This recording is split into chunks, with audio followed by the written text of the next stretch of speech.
Hello friends, this है सुचिता वाजपेयी। आपका एक और बार स्वागत करती हूँ आपके अपने चैनल पे जिसका नाम है फंडामेंटल्स ऑफ फार्मेसी। और आज हम बात करेंगे एमपी फार्मेसी काउंसिल के रजिस्ट्रेशन के बारे में। एमपी फार्मेसी काउंसिल के रजिस्ट्रेशन के बारे में आज हम बात करने वाले हैं, जिसमें कि मैं आपको बता दूं कि कौन से सर्टिफिकेट्स लगते हैं। पहले ही मैं आपको बता देती हूँ, फिर मैं आपको थोड़ा सा उसकी साइट पर लेकर जाऊंगी और थोड़ा बहुत इंट्रोडक्शन दूंगी।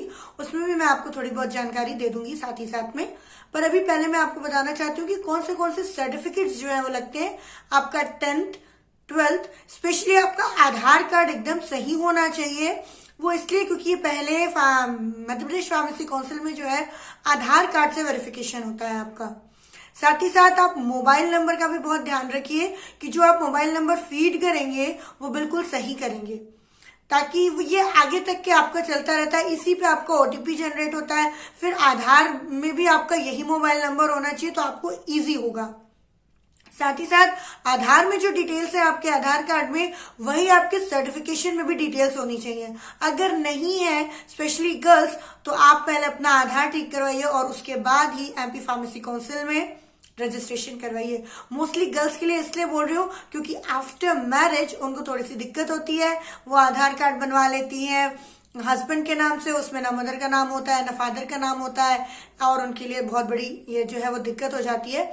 तो आधार बहुत नेसेसरी है अगर आपको एमपी स्टेट फार्मेसी काउंसिल में रजिस्ट्रेशन करवाना है। साथ ही साथ आपके मदर और फादर का नेम आधार कार्ड और आपके सर्टिफिकेट्स 10th 12th का जो सर्टिफिकेट होता है उसमें एग्जैक्टली सेम होना चाहिए। इवन आपका नाम भी एकदम सेम होना चाहिए। तो ये एक बहुत इंपॉर्टेंट जानकारी थी एमपी फार्मेसी काउंसिल में रजिस्ट्रेशन करवाने के पहले। ये आपको होनी ही चाहिए। अगर नहीं है तो आप जो है पहले ये सब सही कर लीजिए और उसके बाद ही ऑनलाइन प्रोसेस पर जाइए। साथ ही साथ ऑनलाइन प्रोसेस करते हुए आधार वो आपका लिंक करेंगे। साथ ही साथ आपका पूरा क्वालिफिकेशन डिटेल्स, अगर आप डी फार्म है तो सर्टिफिकेट्स वगैरह चाहिए।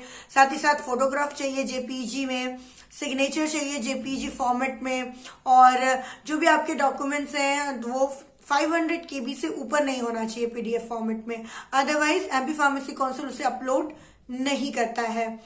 तो एक छोटी सी डिटेल बिफोर मैं आपको साइट बताऊं और हम लोग जो स्टार्ट करें फॉर्म के लिए मैं आपको बताऊं, तो मैं भरते कैसे ये बताऊं, उसके लिए मैंने आपको पहले ही ये छोटी सी डिटेल जो है दे दी, ताकि आप ये सारा काम कर लें और उसके बाद ही जो है वो बैठे और रिसिप्ट वगैरह, ताकि आपका काम जो है एकदम से होता चला जाए और उसमें कोई भी जो है वो रुकावट ना आए। तो पहले आप अपना आधार बिल्कुल सही करवा लीजिए और आधार से जो मोबाइल नंबर लिंक है वो भी देख लीजिए। अगर नहीं है तो चेंज करवा लीजिए। आपका जो नंबर है वो करवा लीजिए। अदरवाइज आपको जो है वो बार बार जो है जनरेट करेगा ओटीपी, और वो अगर आपके पास वो मोबाइल नंबर नहीं है तो आपको दिक्कत होगी। इन बातों का ध्यान आपको रखना है आधार के लिए। और बाकी डिटेलिंग जो है मैंने आगे जब मैंने जो साइट बताई है एमपी ऑनलाइन फार्मेसी में, जहां पर जाकर हम रजिस्ट्रेशन कर सकते हैं, वो साइट आप देखिए। और उसमें भी थोड़ा बहुत आपको जानकारी इसके बारे में दी है कि आपको कौन से पेज में क्या क्या जानकारी वो देंगे। साथ ही साथ यहाँ पे जो है फिजिकल वेरिफिकेशन भी होता है, उसके लिए आपको स्लॉट भी जो है वो बुक करने होते हैं, वो भी मैंने आपको बताया है। तो देखते हैं इसके आगे का वीडियो कि हमें कहाँ जाके रजिस्ट्रेशन करना है। Let's get started. इसमें मैंने यहाँ पे टिक कर लिया। इसमें जाना पड़ता है हमें mponline.gov.in पे, जहाँ पर हमें Madhya Pradesh state pharmacy council का जो है फ्रंट पेज ऑनलाइन रजिस्ट्रेशन के लिए खुल जाता है। सबसे पहले आपको जो है इसको चेंज कर लेना है डेस्कटॉप साइट पर।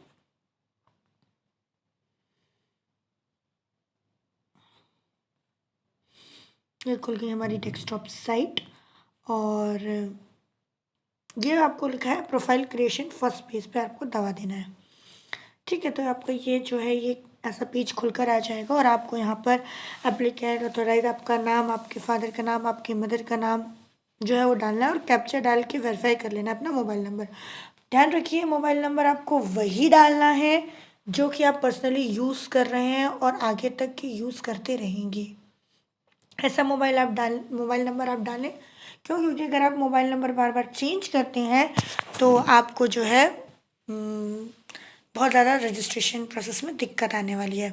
इसके बाद जब आप भर लेंगे और दबा देंगे वेरीफाई मोबाइल नंबर, तो आपका क्या हो जाएगा, आपके मोबाइल नंबर पे एक OTP आ जाएगा, और OTP जब आप डालेंगे आगे लॉगिन पर जाके, जैसे स्टेप अपन बाहर जाएंगे और उसके बाद जो है अपन डालेंगे हमारे फ्रेश रजिस्ट्रेशन पर क्लिक करेंगे तो जो है लॉगिन खोल देगा। यहाँ पे जो लॉगिन है ना, इस पे दबा दीजिए और लॉगिन जो है आपका खुल जाएगा। यहाँ पर आपको डालना पड़ेगा अपना यूज़र टाइप, तो यहाँ पर आप डाल सकते हैं अपना यूज़र टाइप स्टूडेंट, और उसके बाद आपने जो रजिस्टर्ड मोबाइल नंबर जो है वहाँ पर डाला हुआ था, सेव किया था, उसको यहाँ पर भी डालिए, और उसके बाद आपका OTP जनरेट हो जाएगा। और जब OTP जनरेट हो जाएगा उसके बाद जो है आप जो है आगे जो है अपना फॉर्म जो है वो ओपन कर सकते हैं और वहाँ पर भर सकते हैं। फ़िलहाल तो मैं ये सब ओपन नहीं कर रही हूँ और मैं सिर्फ आपको बता रही हूँ कि आपको क्या क्या करना होता है। जैसे कि सारे स्टेट फार्मेसी काउंसिल में जो डॉक्यूमेंट्स लगते हैं वो भी लगने होते हैं, ठीक है। और उसमें क्या है, आगे जाके जो है हमें फॉर्म भरना होता है। फॉर्म में वही हमारी पूरी जो है नॉर्मल डिटेल्स पहले भराती हैं, जो कि मदर्स नेम वगैरह आपने डाल दिया है, हूबहू वही डालें जो आपका आधार कार्ड में है, क्योंकि जो सेकंड प्रोसेस लेवल आएगा आपका इसमें, वो लेवल यही आएगा कि आपको क्या करना पड़ेगा, आपको जो है वो अपना आधार कार्ड जो है वो क्या करना पड़ेगा, इससे लिंक करना पड़ेगा। और आधार कार्ड में जितनी भी डिटेल्स हो, ध्यान रखिए वो आपकी जो सर्टिफिकेशन की डिटेल्स हो वैसे ही हो। अगर नहीं होंगी तो आपको फिर आगे दिक्कत आएगी। एक बार आपका आधार लिंक हो जाता है, सारी चीज़ें वेरीफाई हो जाती हैं, आधार, आपके मदर का नाम, आपके फादर का नाम, आपका खुद का नाम, ठीक है। जब एक बार वेरीफाई हो जाते हैं तो वेरीफाई होने के बाद जो है वो आपका सेकंड पेज खुलता है, जहाँ पे आप सारी अपनी क्वालिफिकेशंस 10th-12th की क्वालिफिकेशन भर देते हैं। एक बार उसको भर देते हैं तो वो भी जो है साथ साथ में अगर ऑनलाइन है तो वेरीफाई होती चली जाती है।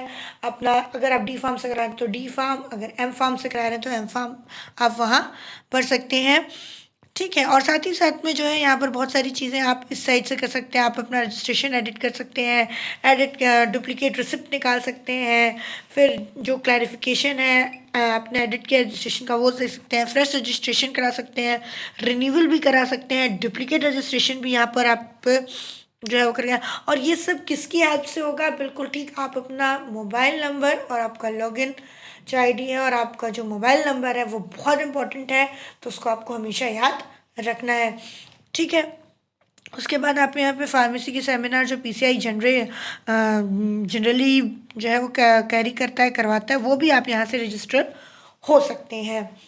इस साइट से MP state pharmacy council site से आप रजिस्टर हो सकते हैं, बशर्ते आप यहाँ पर रजिस्टर्ड हों एज ए रजिस्टर्ड फार्मासिस्ट। तो उसी के मैं प्रोसेस बता रही थी। आपने आधार कार्ड कर लिया, आपने अपना क्वालिफिकेशंस पर लिए, क्वालिफिकेशंस भर के जब आप वेरीफाई करते हैं तो आपको जो है वो पेमेंट मोड पर लेकर जाता है। वो पेमेंट मोड आपने एक बार कर लिया और ऑनलाइन जो है आपने पेमेंट कर दिया, चाहे आप कियोस्क से करें या चाहे आप अपना UPI यूज़ करें, क्रेडिट कार्ड, डेबिट कार्ड, जो भी आपको नेट बैंकिंग की हेल्प से जो भी आपको यूज़ करना है उससे आप पे करें। उसके बाद वो रिसिप्ट जनरेट कर देता है, उस रिसिप्ट का भी प्रिंट आउट आप जो है निकाल सकते हैं। एक बार रिसिप्ट का प्रिंट आउट निकल जाता है तो आपके पास जो है वो 3 ऑप्शन आते हैं। तो प्रिंट आपका रिसिप्ट, उसके बाद आप जो देखना चाहते हैं अपना पूरा फॉर्म कैसे आपने फिल किया है, और तीसरा आपके पास जब आप रिसिप्ट कर लेते हैं तो आता है स्लॉट बुकिंग। आपको जो है स्लॉट बुकिंग में जाना है, स्लॉट बुक को वहाँ पर क्लिक करना है, और स्लॉट बुक को क्लिक करने के बाद जो है आपको वहाँ पर स्लॉट बुकिंग कर लेनी है। और 2 ही बार जो है स्लॉट बुकिंग जो है वो फ्री होती है। थर्ड टाइम अगर आप स्लॉट बुक कराने जाएंगे और उस स्लॉट जो आपको टाइमिंग मिलता है उस पर अगर आप नहीं पहुँच पाए और थर्ड टाइम अगर आप स्लॉट बुक करवाने गए तो आपको उसके लिए पेनल्टी पे करनी पड़ती है। तो ये है हमारा MP फार्मेसी काउंसिल में रजिस्ट्रेशन कराने का तरीका।